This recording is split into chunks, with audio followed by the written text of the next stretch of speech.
যেভাবে চূড়ান্ত তালিকা প্রকাশের দিন পেছোচ্ছে, তাহলে কি 28 তারিখের মধ্যে কোনোভাবে চূড়ান্ত তালিকা প্রকাশের সম্ভব হবে? প্রকাশ করা চূড়ান্ত ভোটার তালিকা কেন সম্ভব হবে না?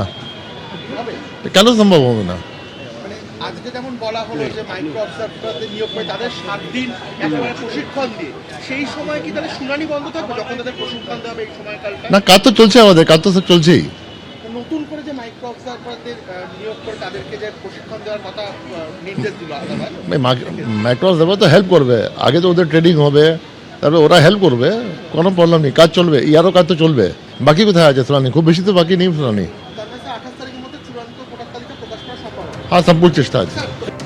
বিভিন্ন জেলা নির্বাচনী আধিকারিকরা তারা আবেদন জানিয়েছিলেন সিইওর কাছে যাতে শুনানির সময় আরও কিছুদিন বাড়ানো হয়। সিইও সেই আবেদন করেছিলেন ইসিআই এর কাছে, আর সর্বোচ্চ আদালত জানিয়ে দিল যে স্ক্রুটিনির দিন আরও 7 দিন বাড়ানো হচ্ছে, তাই 14ই ফেব্রুয়ারি নয় 28শে ফেব্রুয়ারি পাওয়া যাবে চূড়ান্ত ভোটার তালিকা। এ নিয়ে কি বলছে বিজেপি, পাল্টা কি বলছে শাসক দল? সময় বাড়াতে হচ্ছে এই কারণেই, কারণ তৃণমূল কংগ্রেস তাদের প্রশাসনকে ব্যবহার করে সরকারি সমস্ত শক্তিকে লাগিয়ে দিয়ে তারা এই প্রক্রিয়াকে বানচাল করবার জন্য চেষ্টা চালিয়ে গেছে। সেটাই আজকে সুপ্রিম কোর্টের রায়ের মধ্যে স্পষ্ট হয়ে গিয়েছে। প্রথমেই বলেছিলাম এই সময় সীমায় হয় না, মুখ্যমন্ত্রী বারবার বলেছিলেন। তো এই যে সময় বাড়ানো, তাতে তো এটাই মান্যতা পাচ্ছে জোর করে বিজেপির কথায়, যেটা নির্বাচন কমিশন চাপিয়ে দিয়েছিলেন ওই সময়টা যথেষ্ট নয়।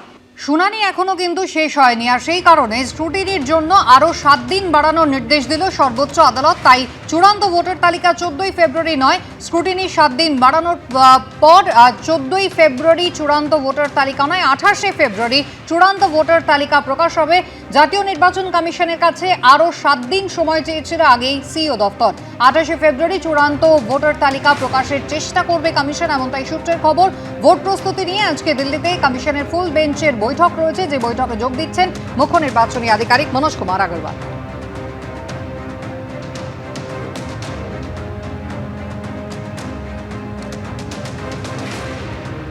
এবার আপনাদের শোনাবো ঘণ্টাখানেক সঙ্গে সমান অনুষ্ঠানে এসে আইনজীবী জয়ন্ত নারায়ণ চট্টোপাধ্যায়ের মন্তব্য, রাজ্য নির্বাচন কমিশন উভয়ের বক্তব্যেই মান্যতা থাকলো, মাইক্রো অবজারভারদের আর কোনো গুরুত্ব থাকলো না।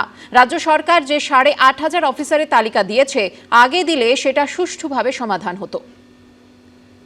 রাজ্য এবং নির্বাচন কমিশন উভয়ের বক্তব্যেই মান্যতা থাকলো। অনেকটা তুমি বলতে পারো একটা রিকনসিলিয়েশন টাইপের, উভয়ই খুশি, কেউ হারলো না, কেউ জিতলো না। মাইক্রো অবজারভারদের আর কোনো গুরুত্ব থাকলো না। ইয়ারও তারাই সিদ্ধান্ত নেবার ক্ষেত্রে চূড়ান্ত অধিকারী থাকলেন, এই দাবিতেই কিন্তু মাননীয় মুখ্যমন্ত্রী সুপ্রিম কোর্টে গিয়েছিলেন, এটা মেনে নিতেই হবে।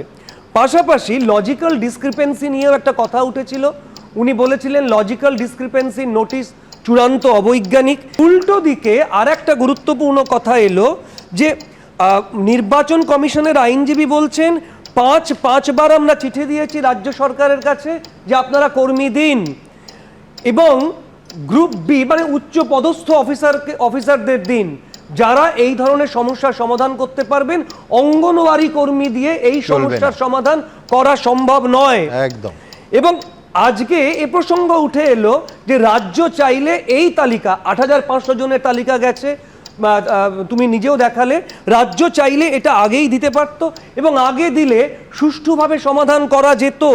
আরও একটা কথা আমাকে বলতে হবে, যেভাবে গন্ডগোল তৈরি হয়েছে, আমি নিজে মনে করি কোথাও কোথাও গন্ডগোলটা তৈরি করা হয়েছে, কারণ একটি রাজনৈতিক দল তারা হয়তো চাইছিলেন না যে এসআইআরটা হোক। 3 সপ্তাহ আগে সুপ্রিম কোর্টকে নির্দেশ দেওয়ার কোনো দরকারই ছিল না, কারণ সংবিধান অনুসারে law and order state subject এবং সেটা মেনটেন করার দায়িত্ব পুলিশের, এবং ডিজি পুলিশের সর্বোচ্চ পদাধিকারী।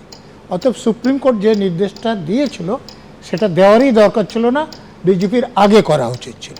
অর্থাৎ রুটিন কাজ, আপনি বলছেন রুটিন কাজটাই করা হয়নি।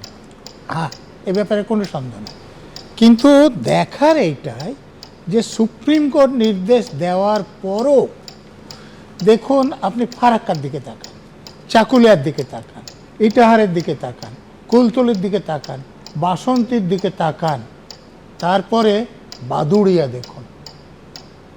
তার মানে সুপ্রিম কোর্ট নির্দেশ দিয়েছে, সংবিধানে লেখা আছে কিন্তু পুলিশ সে কাজ করছে না।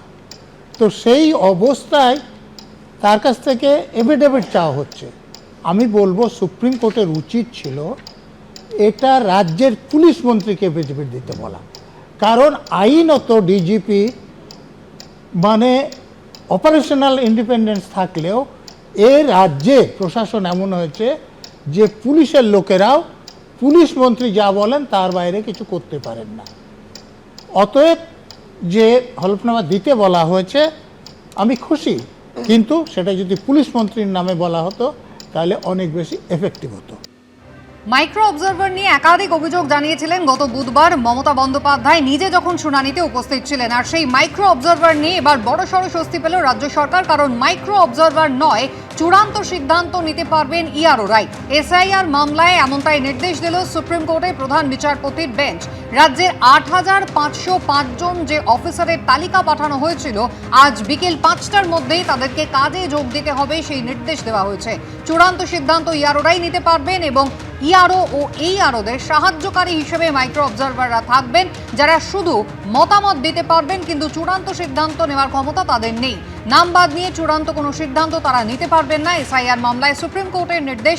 বুধবারের শুনানিতে মাইক্রো অবজারভার নিয়োগ নিয়ে কিন্তু আপত্তি তুলেছিলেন মমতা বন্দ্যোপাধ্যায়, যেখানে বিজেপি শাসিত রাজ্য থেকে মাইক্রো অবজারভার নিয়োগ করা হচ্ছে, এআই ব্যবহার করে তারা বৈধ ভোটারদের নাম কেটে দিচ্ছে উদ্দেশ্য প্রণোদিতভাবে, এমনটাই ছিল তাঁর অভিযোগ।